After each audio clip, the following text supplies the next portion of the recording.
mga kapobre, ragali ta subong sa amon nya balay. Flex ko lang ang balay namon nya do mansion sa kadako. So dali na. Sulod ta sa balay namon.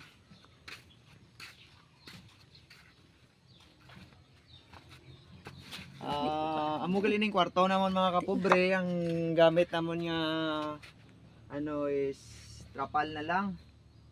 So may mga ginabutang na kami nga cellophane diri sa atop kay gatulo na gid siya.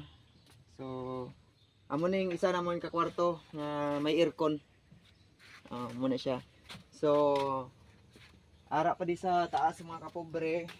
Ambot kung ano na nature di.